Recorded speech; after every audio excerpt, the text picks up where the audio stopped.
جب آپ میدان میں آم کا پیڑ لگاتے ہو، بار بار جاتے ہو، کسی نے ڈالی توڑ دی تو اپنے پاکیزہ زبان کو گالی سے آپ گندا کرتے ہو، بار بار دیکھتے ہو ڈالی ٹیڑھی ہو گئی سیدھی کرتے ہو، کبھی مسالہ ڈال رہے ہو، کبھی سامان ڈال رہے ہو، کبھی مٹی ٹھیک کر رہے ہو، کبھی پانی ڈال رہے ہو۔ اتنی محبت ایک بے جان چیز سے صرف یہی نہ کہ ایک خاص موسم میں وہ پھل دے گی اور ہم کھا لیں گے، لیکن صاحب جن بچوں کے کاندھوں پہ مستقبل کا دار و مدار ہے، میں آم کا پیڑ لگاتے ہو، بار بار جاتے ہو، کسی نے ڈالی توڑ دی تو اپنے پاکیزہ زبان کو گالی سے آپ گندا کرتے ہو، بار بار دیکھتے ہو ڈالی ٹیڑھی ہو گئی سیدھی کرتے ہو، کبھی مسالہ ڈال رہے ہو، کبھی سامان ڈال رہے ہو، کبھی مٹی ٹھیک کر رہے ہو، کبھی پانی ڈال رہے ہو۔ اتنی محبت ایک بے جان چیز سے صرف یہی نہ کہ ایک خاص موسم میں وہ پھل دے گی اور ہم کھا لیں گے، لیکن صاحب جن بچوں کے کاندھوں پہ مستقبل کا دار و مدار ہے۔ مدلل فکر انگیز خطاب فرما رہے تھے، پوری زبان سمجھو نہ سمجھو، لیکن لہجے کی برجستگی، چہرے کا اتار چڑھاؤ اور زبان و بیان کے اندر جو جوش اور ولولہ تھا، اس نے مجھے محسوس کیا، احساس دلایا کہ غالباً شیخ کی تقریر موجودہ حالات کے پیش نظر تھی۔ انہوں نے مسلم قوم کو جھنجھوڑا اور بتایا کہ جس طریقے سے آج نقاب کی بات ہو رہی ہے، حجاب کی بات ہو رہی ہے، اگر ہم نہیں جاگے تو کل ہو کر کے ہمارے مکاتب و مدارس اور مساجد پر بھی ناپاک نظریں لوگوں کی پڑنے لگیں گی۔ میں نے پچھلے سال اتفاق سے ایک جملہ کہا تھا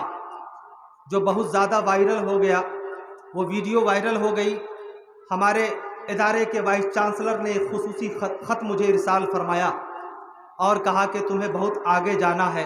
اس لیے جملوں پہ کنٹرول کرو۔ لیکن کیا کہوں، بنتی نہیں ہے ساغر و مینا کہے بغیر۔ میں نے پچھلے سال کہا تھا کہ اس ملک کو بغیر نام لیے ہوئے کہ دو شخص نے تباہ کر کے رکھا ہوا ہے، ایک ہے ٹکلا،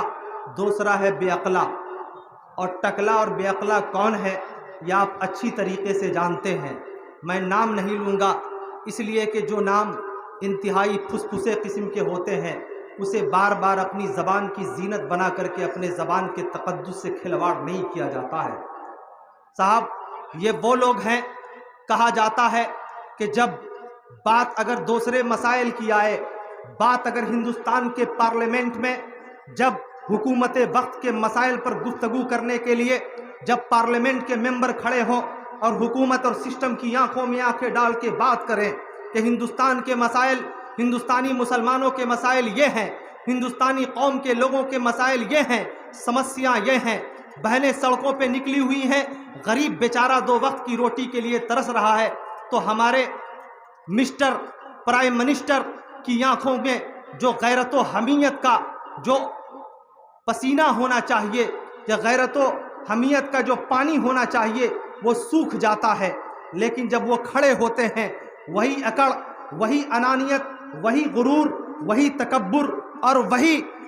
جس کے بارے میں قرآن حکیم نے کہا وَلَا تَمْشِ فِي الْأَرْضِ مَرْحًا۔ انسانی تاریخ گواہ ہے، جب کوئی قوم، کوئی پرسنالٹی اپنے غرور اور حکومت کے نشے میں جب چور ہو جاتے ہیں، جب لوگ دیوانے ہو جاتے ہیں اور عوام کے مسائل کو بھول کر اپنے ناجائز مقاصد کی تکمیل کے لیے جب کوئی حکومت کام کرتی ہے،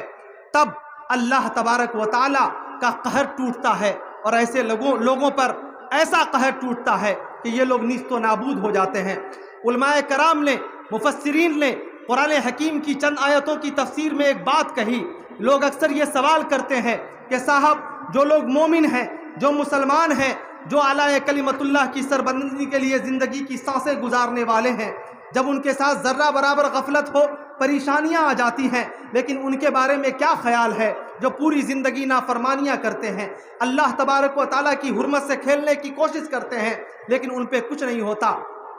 مفسرین نے، اہل نظر نے جواب دیا کہ اللہ تبارک و تعالیٰ ایسے لوگوں کو ڈھیل دیتا ہے، لیکن جب اللہ کی پکڑ سخت ہوتی ہے، جب اللہ کی پکڑ جب مضبوط ہوتی ہے، نمرود جیسا شہنشاہ وقت کی ناک میں معمولی ایک لنگڑا مچھر گھستا ہے اور اس کی زندگی کا پورا نظام درہم برہم کر کے رکھ دیتا ہے۔ یہ انسانی تاریخ گواہ ہے۔ بہرحال مسائل بہت سارے ہیں، حالات سے ہمیں لڑنا ہوگا، اپنے قوم کے بچوں کو آگے بڑھانا ہوگا۔ میں نے کبھی کہا تھا کہ آپ اگر ضرورت پڑے اپنے پیٹ پہ پتھر باندھ لیجئے، ضرورت پڑے دال روٹی پہ گزارا کر لیجئے، ضرورت پڑے تو فاقہ کشی بھی کر لیجئے، لیکن اپنے بچوں کو جاہل مت بنائیے۔ مدارس اور مساجد سے نکالنے کے بعد اپنے بچوں کو یونیورسٹیوں تک پہنچائیے، اور اگر کہیں پہ کوئی دقت ہو، کوئی پریشانی ہو، تو آپ کی جماعت کا ایک دبلا پتلا ادنا سا خادم جمیل اختر شفیق آپ کی حمایت کے لیے، آپ کی نصرت کے لیے، آپ کی مدد کے لیے تیار ہے۔ ملک کی کسی بھی یونیورسٹی میں، کہیں بھی کسی بھی جامعات میں، کسی بھی کالج میں اگر آپ کے بچوں کے ایڈمیشن میں کوالٹی ہونے کے باوجود بھی اگر کوئی رخنا آتا ہے، کوئی پریشانی آتی ہے، نیٹ پر میرا نمبر موجود ہے، بہت سارے احباب کے پاس موجود ہے۔ الحمدللہ ہندوستان کے الگ الگ شعبوں میں اللہ کا شکر ہے کہ دھیرے دھیرے ملک کی جتنی بھی سینٹرل یونیورسٹیاں ہیں، وہاں جو بھی پروفیسران ہیں یا شعبے ہیڈ آف ڈپارٹمنٹ لوگ ہیں، وہ سبھی لوگ ہمارے احباب میں آتے ہیں، ہمیں چاہنے والے لوگوں میں آتے ہیں۔ آپ کی جماعت کا ایک ادنا سا یہ شاعر الحمدللہ اہل علم کا ایک لمبا سرکل اپنی نگاہوں کے سامنے رکھتا ہے۔ کبھی ضرورت پڑے تو آپ ہمیں آواز دیجئے گا۔ ہوتا کیا ہے کہ مدارس میں جب ہم اپنے بچوں کو فارغ کر دیتے ہیں، ہماری قوم کے 95% لوگوں کو یہ بات معلوم نہیں ہے کہ ہم اپنے بچوں کو کیا کر سکتے ہیں، کیسے آگے بڑھا سکتے ہیں۔ میں آپ سے یہ کہنا چاہتا ہوں کہ صاحب، ہمدرد کمپنی کا نام آپ نے سنا ہوگا۔ ہمدرد کمپنی کے جو سنستھاپک تھے، جس آدمی نے اس کی تاسیس کی تھی، اس نے پوری اپنی زندگی 99 سال کی عمر گزاری۔ کچھ اچھی باتیں اور بھلی باتیں میں بتانا چاہتا ہوں۔ اس سے کسی صاحب نے پوچھا کہ آپ کی اتنی لمبی عمر کا راز کیا ہے؟ انہوں نے مسکراتے ہوئے جواب دیا کہ جب سے میں نے اپنی ہوش کی آنکھیں کھولی ہیں، کبھی میں نے اپنے بستر پر نکلتے ہوئے سورج کو نہیں دیکھا۔ لیکن آج کیا ہے، اگر مسجد کا آپ رخ کیجئے فجر کی نماز کے بعد، اگر غلطی سے اگر آپ کی نیند کھل جائے، ایک مرتبہ معائنے کے لیے چلے جائیے۔ ہماری مسجدیں صبح کے وقت کن لوگوں سے بھری رہتی ہیں؟ بھری تو رہتی ہی نہیں ہے صاحب۔ پہلی صف میں جو چند لوگ رہتے ہیں، وہ لوگ رہتے ہیں جن کے جسم اور اعضاء و جوارے کمزور ہو گئے ہیں، جن کے کمر کی ہڈیاں کمزور ہو گئی ہیں، جن کو یہ محسوس ہوتا ہے کہ شاید کسی وقت بھی موت کا فرشتہ اندر پہنچ کر ہمارے قریب اور ہماری زندگی کی سانسوں کو کھینچ لے گا۔ وہ لوگ مسجدوں کو بھرتے ہیں، ان کی وجہ سے فجر کی نماز ہوتی ہے۔ لیکن ہماری قوم کے بچوں کا کیا حال ہے؟ یہ موبائل چلائیں گے، ٹویٹر چلائیں گے، ادھر ادھر لفظ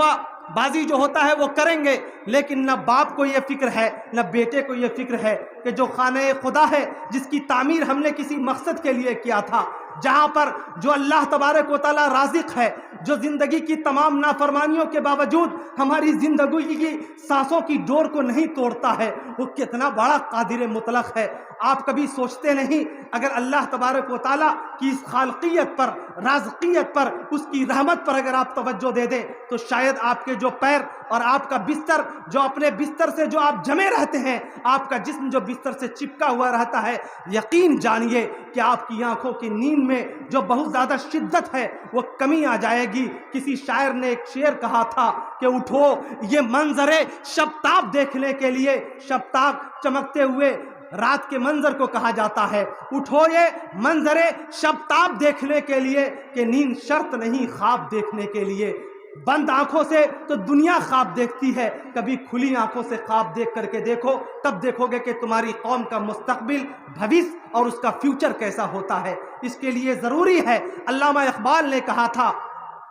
کہ افراد کے ہاتھوں میں ہے اقوام کی تقدیر، افراد کے ہاتھوں میں ہے اقوام کی تقدیر، ہر فرد ہے ملت کے مقدر کا ستارہ۔ اگر قوم کی بات کریں گے، فلاح و بہبود کی بات کریں گے، تو اس کی ذمہ داری صرف ان علماء کرام کی نہیں ہے، اس کی ذمہ داری صرف ان اہالیان جبہ و دستار کی نہیں ہے، ان کی ذمہ داری صرف مدارس کے مدرسین کی نہیں ہے، یہ ذمہ داری صرف ان لوگوں کی نہیں ہے جو کھچڑی کھا کر اپنے بچوں کو سوکھی روٹی کھلا کر قوم کی بچوں کو اور قوم کے بچیوں کو سنوارتے ہیں، یہ ذمہ داری صرف مولانا لوگوں کی نہیں ہے، یہ ذمہ داری مدارس و جامعات سے فارغ ہونے والے علماء کرام کے مقدس قافلے کی نہیں ہے، بلکہ یہ ذمہ داری جماعت اور قوم کے ہر فرد کی ہے۔ جب تک کہ آپ کو یہ احساس نہ ہو جائے گا، علماء کرام بیان کرتے ہیں، جب آتی ہے بات تو کہتے ہیں یا ایھا الذین آمنوا قوا انفسکم، جب جہنم کی بات آتی ہے لوگ کہتے ہیں سب سے پہلے اپنے نفس کو سنبھالو۔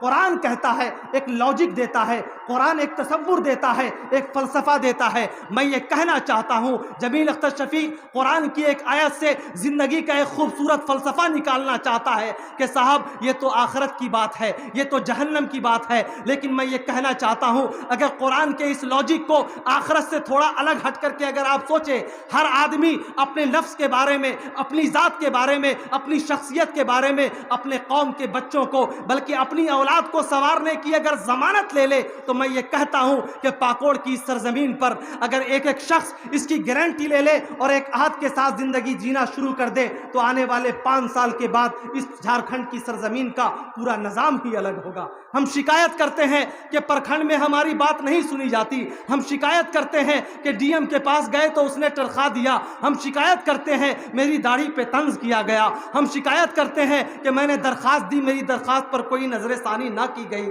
شکایت کب تک کرو گے صاحب؟ آپ کے لیے راستہ کھلا ہوا ہے۔ آپ کیوں ایسا کرتے ہیں کہ اپنے قوم کے بچوں کو پیدا ہونے کے بعد چند تعلیم دینے کے بعد بیگ میں لگا دیتے ہو، پتھر توڑنے میں لگا دیتے ہو، اپنے قوم کے بچوں پہ توجہ نہیں دیتے؟ سونا اور چاندی کو بڑی حفاظت سے اپنے بکس میں رکھو گے، اپنی حفاظت سے ایسی جگہ میں رکھو گے جس پہ کسی کی نظر بد نہ پڑے، بار بار نکال کر کے دیکھو گے کہ کسی نے چرا تو نہیں لیا۔ لیکن قوم کے بچے وقت کے حالات کے ہاتھوں چوری ہو رہے ہیں، قوم کے بچے وقت کے حالات کے ہاتھوں بگڑ رہے ہیں۔ قوم کی بچوں اور چھوٹے چھوٹے بچوں کی زبان پر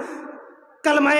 تقدیس اور کلمہ کی مقدس آواز ہونی چاہیے، جن بچوں کی زبان پر لا الہ الا اللہ اور محمد الرسول اللہ کے الفاظ ہونے چاہیے، جو جملے ہونے چاہیے۔ جب ان بچوں کی زبان سے جب گندے قسم کے گانے سنتا ہوں، جب گندے قسم کے الفاظ سنتا ہوں، گلی کوچوں میں ایک دوسرے کی ماں اور بہنوں پہ طنز کرتا دیکھتا ہوں، تو سچ پوچھئے تو جمیل اختر شفیق جیسے جب حساس لوگ گزرتے ہیں تو اس کی آنکھوں میں آنسو آ جاتے ہیں۔ میں یہ سوچنے پہ مجبور ہوتا ہوں کہ رسول اللہ کا وہ اسوہ کہاں گیا جس رسول اللہ نے فرمایا کان یزور الانصار یسلم علی صبیانہم ویمسح علی رؤوسہم۔ ہم تو اپنے بچوں کو مسجدوں سے بھگا دیتے ہیں، ہم تو اپنے بچوں کو ذرا سا شور پہ ہم اپنے بچوں کو ہٹا دیتے ہیں۔ وہ اسوہ کہاں سے لاؤ گے کہ رسول اللہ سجدے میں سر رکھے ہوئے ہیں، نواسہ رسول اللہ کی پشت پہ تشریف فرما ہے۔ اللہ کے رسول اس وقت تک اپنے سر کو سجدے سے نہیں اٹھاتے جب تک کہ نواسہ ہٹ نہیں جاتا۔ بعض روایتوں کے مطابق رسول اللہ جب قیام میں ہے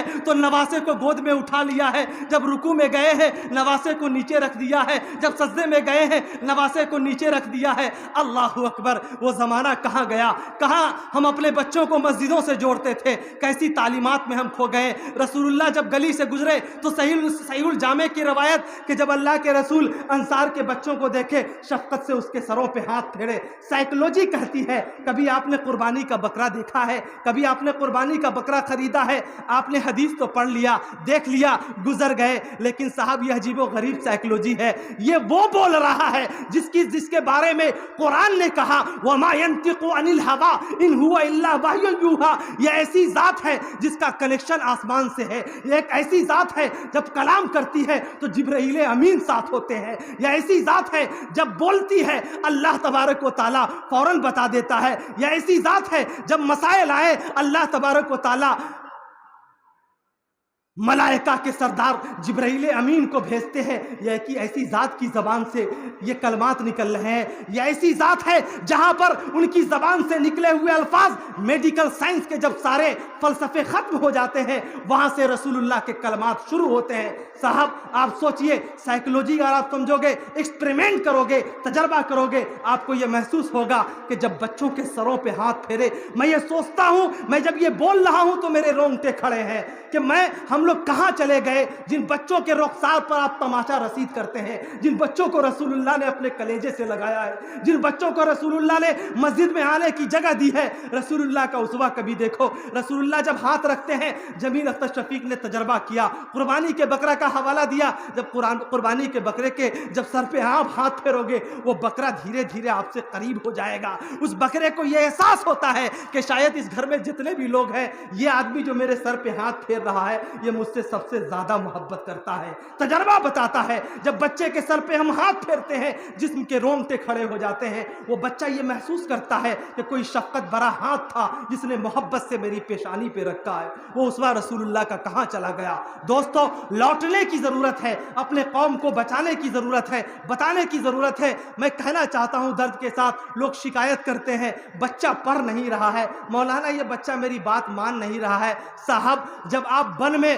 جب آپ میدان میں آم کا پیڑ لگاتے ہو، بار بار جاتے ہو، کسی نے ڈالی توڑ دی تو اپنے پاکیزہ زبان کو گالی سے آپ گندا کرتے ہو، بار بار دیکھتے ہو ڈالی ٹیڑھی ہو گئی سیدھی کرتے ہو، کبھی مسالہ ڈال رہے ہو، کبھی سامان ڈال رہے ہو، کبھی مٹی ٹھیک کر رہے ہو، کبھی پانی ڈال رہے ہو۔ اتنی محبت ایک بے جان چیز سے صرف یہی نہ کہ ایک خاص موسم میں وہ پھل دے گی اور ہم کھا لیں گے، لیکن صاحب جن بچوں کے کاندھوں پہ مستقبل کا دار و مدار ہے، جن بچوں کو اس قوم کی پوری تصویر بدلنی ہے، ان بچوں کے بارے میں کیا کر رہے ہیں؟ آپ کا بچہ، آپ کے گھر آنگن میں پیدا ہونے والا بچہ آپ کی بات نہیں مانتا ہے۔ یہ بات میں اس لیے اعتماد کے ساتھ کہہ رہا ہوں کہ میں اپنے 11 بھائی بہنوں کا صرف بھائی نہیں ہوں، بلکہ میں نے اپنے 11 بھائی بہنوں کو باپ اور ماں بن کر کے پالا ہے۔ میں نے یہ بتایا ہے کہ الحمدللہ جب انسان کے اپنے گھر کے اندر جب رول ریگولیشن ہوتا ہے، جب طریقہ ہوتا ہے، تو بچے سوارے کیسے جاتے ہیں آپ کو جان کے حیرت ہوگی۔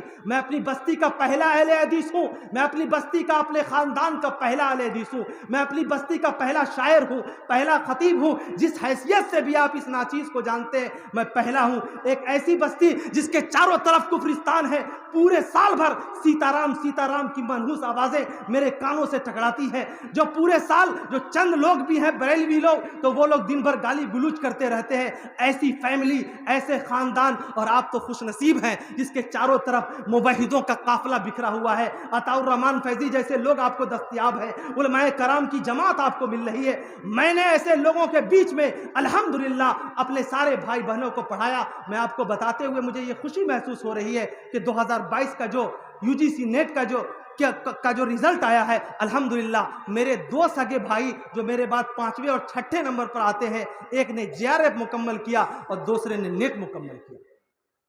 یہ ایسے نہیں ہوا ہے، سب سے پہلے آپ کو بتانا پڑے گا۔ میں جب یہ بات بول رہا ہوں بہت درد کے ساتھ بول رہا ہوں۔ میں نے اپنی زندگی کے 15-16 سال، میں آپ کو بولوں گا تو حیرت ہوگی کہ ایک مشت تکیے پہ سر رکھ کر کے جمیل اختر شفیق کو سوئے ہوئے 15 سال گزر گئے۔ ان 15 سالوں کے بیچ میں بڑی محنت مشقت کے بعد آپ جیسے لوگ عزت دیتے ہیں، تب اس لائق ہوا ہوں کہ آپ کے سامنے کھڑا ہوں۔ 3 4 بہنیں الحمدللہ فاضل ہیں، MA ہیں، BA ہیں۔ یہ سب کیا ہے؟ آپ کر کے تو دیکھیے کہاں کھوئے ہوئے ہیں۔ آپ کہیے گا کہ ہو سکتا ہے کہ میں مالدار تھا، ہو سکتا ہے کہ میرے اندر فیملی بیک گراؤنڈ بہت اچھا تھا۔ نہیں بھائی میرے، میں نے 2 3 سال تک وہی کلکتہ کی سرزمین جس کا حوالہ میں نے دیا، 3 سال تک، 4 سال تک میں نے یہ جانا نہیں کہ صبح کا ناشتہ کیسا ہوتا ہے۔ رات کی روٹیاں رکھ کر کے اور معمولی نمک اور اس میں سوکھی ہوئی مرچ لگا کر کے میں نے اپنی زندگی کے وہ لمحے گزارے ہیں جب بچوں کے ہاتھوں میں لالی پاپ ہوتا ہے۔ جب میں رات میں کبھی سوچتا ہوں اکیلے میں تو میری آنکھیں ابل پڑتی ہیں کہ شاید اگر اس کا 5% حصہ بھی ہمارے قوم کے لوگوں میں اگر یہ پیدا ہو جائے تو شاید قوم کی تصویر بدل جائے گی۔ یہ کچھ درد تھے جو میرا کام نہیں تھا، نظامت میرا کام ہے، لیکن کبھی کبھی جب درد حد سے سوا ہو جاتا ہے تو کچھ بولنے کو جی کرتا ہے۔ اگر میں نے زیادہ بولا ہو تو اس کے لیے بہت معذرت، لیکن میں یہ محسوس کرتا ہوں کہ آپ جیسے محبت کرنے والے لوگ پاکوڑ کی اس تاریخی سرزمین پر جس کی آنکھیں میں دیکھتا ہوں تو محسوس ہوتا ہے بس ان آنکھوں میں تھوڑی سی رہنمائی کی ضرورت ہے، بتانے کی ضرورت ہے، پھر تو ماحول ہی کچھ عجیب ہوگا۔ میں یہ چاہتا ہوں کہ ہمارے قوم کے بچے سسٹم میں ہو، میں یہ چاہتا ہوں ہمارے قوم کے بچے بینک میں ہو، میں یہ چاہتا ہوں ہمارے قوم کے بچے BPSC کوالیفائی کرے، میں یہ چاہتا ہوں میری قوم کے بچے IPS ہو، UPSC کوالیفائی کرے اور آگے جائیں۔ تب آپ کو یہ بتانا پڑے گا کہ ہاں صاحب ہم کچھ ہیں۔ ورنہ آپ چاہے لاکھ چیخ لیں، آپ جنگلوں میں آواز کو اپنا گلا پھاڑ لیں، پوری رات کئی راتیں آپ چیخ لیں، یہ جان لیجئے کہ یہ چیخیں میں نے کبھی ایک جگہ لکھا تھا کہ جنگل میں جو جانور چیختے ہیں ان کی آواز آبادی کا کوئی بھی آدمی نہیں سنتا ہے، اس کی آواز جنگل اور صحراؤں میں گونجتی رہتی ہے، پھر وہ آواز ختم ہو جاتی ہے۔ آواز کو بلند کرنے کے لیے لوگوں کی صفوں میں صف ملا کر کے چلنا پڑتا ہے، بولنا پڑتا ہے، حالات کو سمجھنا پڑتا ہے، تب ہماری قوم کے یہ بچے اور قوم کی نسلیں آگے بڑھیں گی۔ میں اس سے پہلے کہ میں فضیلت الشیخ نسیم الدین رحمانی حفظہ اللہ و تولا، جو غالباً نظامت کے عہدہ جلیلہ پہ فائز، تو تھوڑا صبر کیجیے، جو الحمدللہ بہت صبر و تحمل کے ساتھ بلکہ نائب ناظم کی حیثیت سے انہوں نے میرے اس بوجھ کو کم کیا، وہ اس فریضے کو انجام دے رہے تھے۔ میں ان تک پہنچنے سے پہلے میں یہ چاہتا ہوں کہ مجھے جس کام کے لیے بلایا گیا ہے اس حصے کا کچھ کام بھی میں جب آتا ہوں دیکھتا ہوں کہ یوٹیوب والے بیچارے بار بار کھڑے ہو کر کے قیام اور رکوع کے مرحلے میں مستقل کر رہے ہیں، اللہ تبارک و تعالیٰ ان کے بیٹھنے کو قبول فرمائے۔ لیکن اس کے ساتھ ساتھ میں آپ سے گزارش کرنا چاہتا ہوں کہ جب مجمع بہت جمع ہوا رہے تو تھوڑا بہت یہ درش بھی دکھا دیا کیجیے، اس سے ایک فائدہ یہ ہوگا، بابا رام دیو کے اپدیش کے مطابق اٹھک بیٹھک کرنے سے باڈی سرکولیشن ٹھیک ٹھاک رہتا ہے۔ گرچہ صاحب کبھی کبھی جب بسکٹ دیتے ہیں اور ان کے جو انتہائی عقیدت مند قسم کے لوگ ہوتے ہیں اندھ بھکت خریدتے ہیں، تو پتہ چلا کہ اس خوبصورت بسکٹ میں بڑی شدت سے بڑے دنوں سے اندھ بھکتوں کا انتظار کر رہا کیڑا سلام پیش کر رہا ہوتا ہے۔ تو بہرحال آئیے چند مصرے میں پیش کرتا ہوں مسکان کے حوالے سے، اور میں ایک بات یہاں پہ یہ کہنا چاہتا ہوں کہ بہت سارے لوگوں نے یہ بات کہی کہ صاحب مسکان نے جو